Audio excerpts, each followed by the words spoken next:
Okay, so in this session, we will look at all the 6 functions in trigonometry using a right triangle. So in this angle theta, this will be the side adjacent to theta.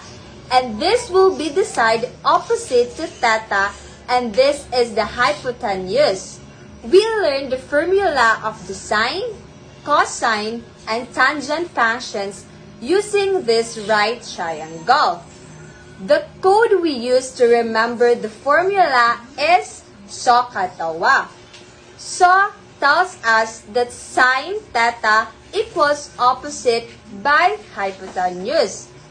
Ka tells us that cos theta equals adjacent by hypotenuse, and TOA tells us that tan theta equals opposite by adjacent.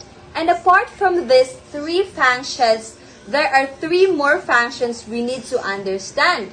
So let me warn you beforehand, and the name sounds scary, very scary, but if you know to formulate of these 3 functions, they would be really simple. Okay? Okay. So the name of the 4th function is cosecant. The 5th function is secant, and the 6th one is cotangent. There you go. So the funniest part of these things is that none of them gives us a slightest hint of what they mean. So let's take cosecant for example. We know that a secant is a line that intersects the circle at 2 points but varies the circle. Where is the line and where are the 2 points? Anyway, the cosecant of theta is written as cosecant theta. Sometimes it's also written as CSC theta, but we will be using cosecant in our video. Okay, the formula is simple. It's the reciprocal of sine theta. And the reciprocal of the secant is cosine, and the reciprocant of cotangent is tangent. So I know that you are confused right now about the right triangle, and the sum angle 6 are those names that is very weird.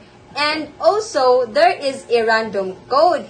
So, yes, it is true that the reason why people dread studying in this topic because the best way to understand this topic would be by understanding about the 3 functions and the remaining 3 functions.